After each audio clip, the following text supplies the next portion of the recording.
I have crafted my own little fucking conspiracy theory out of Ponca City. The crackheads and meth heads, the bike shop, the police department. I can't really prove any of it. When the cops much asked the dude that was squatting in the back of the house if he know what happened to Jason, he told the police that somebody came and picked Jason up and was taking him down to the city, and then was gonna, after that, he was gonna move to Colorado or Alaska, right? As far as I know, that's kind of all the police did, other than request Cash App's information on Jason's account, which that would tell us about everything if they would get that information back. But here it is 2 months, and I don't think anybody's ever heard back from Cash App. No, if they've even called Cash App to find out anything. Something else that was building in the back of my head with that was, I thought that the cops just didn't look because they already knew what happened to him. One of the neighbors mentioned to me when I interviewed her, she said, well, maybe he's in protective custody, because the cops wouldn't really be looking for him if they knew where he was, right? And then, you know, from the very beginning, my head was like, hey, they didn't even really look for him. They must have already found him dead or something. Didn't look under the house. Didn't look in the attic. I didn't really question the neighbors. They say they did, but I'm sorry. When I questioned the neighbors never talked to the cops.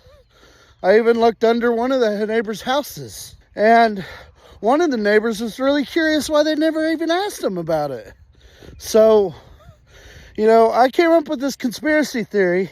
Ron Miller fucking got in a fight with them back when Angelica said that they got in a fight, and Ron Miller killed him.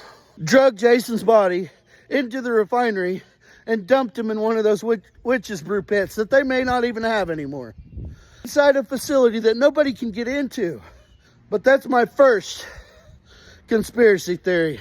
Tomorrow's conspiracy theory involves Christopher and Kristen and the bike shop. When I thought of it that way, I was thinking, hey, where's a good place to dump Jason if he was just a body? Look for the easiest and fastest way to dispose of a body, right? So I went into AI, right? I asked Grok. Grok told me about, yeah, there's some bodies of water that's pretty close to Jason's house. I'd say within 2-3 blocks, a large body of water within the refinery's fence. Now you have a body of water that people aren't allowed to get to. And then AI was telling me, since that refinery is so old, ConocoPhillips in Ponca City, the refinery used to have what they call witches brew pits. I don't know if they still have these pits or not, but there's some nasty shit. That's where they dumped all the arsenic, all the benzene, all the lead, and all this stuff that you get from producing oil. There are byproducts from oil which are literally killing everybody. Oil is just like a plague. Everything to do with oil is toxic.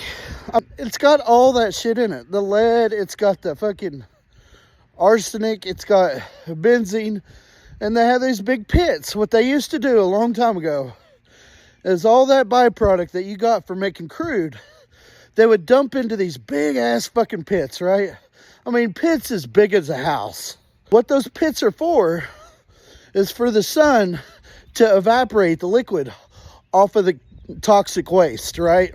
It's kind of hard to dispose of toxic waste when you got hundreds of gallons, when you can hydrate it, kind of like you do a fucking pineapple or something, banana. And then all you got is you come in there with your little skid steer, scrape it up, then you got thousands of pounds that you converted from millions of gallons, right? So back a long time ago, before the EPA got a hold of them in the 1980s, 1990s, something like that, they used these witches brew pits. And the problem with that is they weren't covered. It just let the sun fucking evaporate all the water off of it and turn it into steam. Yeah, that's pretty much what happens when water is evaporated by the sun. It turns into to fucking clouds again, right? The EPA came through and they made rules on things like that to where they couldn't have open pits that just breathe out into the open air. The part that makes it sound like a conspiracy theory, Phillips is poisoning the groundwater. ConocoPhillips is so outdated that evaporated all that fluid off, and then they had a lot less toxic waste they had to dispose of. Lord fucking knows what they did with that toxic waste. Just look it up. ConocoPhillips, Ponca City.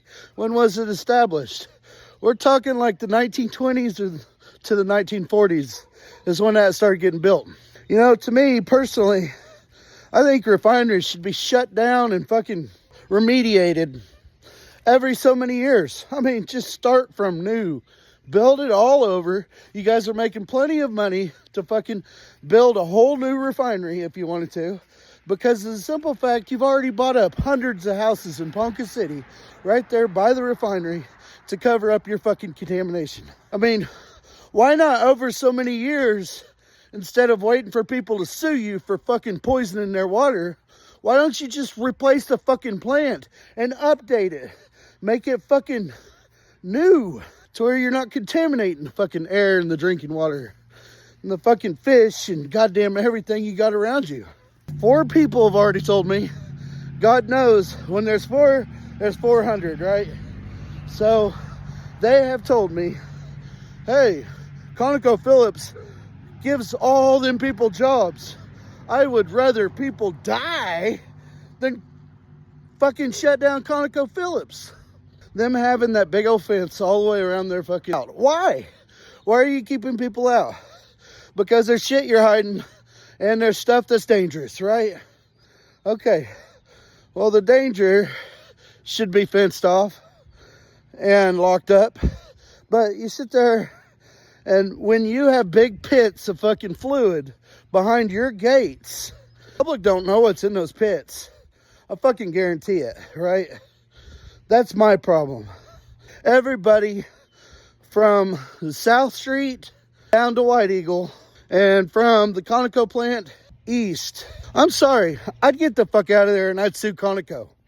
Because I'm being told over and over, it's impossible to get them to shut that plant. You got to think, hey, Ron don't have a car. All he has, by the way, is Jason's bike. You see Ron Little riding around on a fucking motorized bicycle. That is Jason Allen's fucking bicycle. That's why he's my #1 suspect now. Out of all this shit that I've learned this last couple days, how people will let people die for money, how people don't give a fuck about you if you ain't got money, and how people really don't want to fucking help you if they don't feel like they got the time to find those that they love. I'm done doing this. I am fucking done being a cop for the Ponca City Police Department because they don't fucking care. I live in Tonkwall. At least our law enforcement fucking cares about their people. At least our city somewhat cares about its people. Screw Ponca City. I'm not even coming back over there unless I gotta get my fucking medicine or something. I think the whole town should be condemned and shut up with fences and barbed wire because it's more contaminated than half the places that have been turned into ghost towns already. Like, you think Blackwell's contaminated with the zinc smelters that my grandpa worked in? Yeah, it's contaminated. It's not near as fucking contaminated as fucking Ponca City with that Conoco refinery. I think the EPA should go have a look at that. I don't care how many people fucking lose their jobs. If it saves one motherfucking life, it's worth it. I'm just done with it. I'll give you guys the conspiracies and let you hold on to them and see if you can validate them, you know?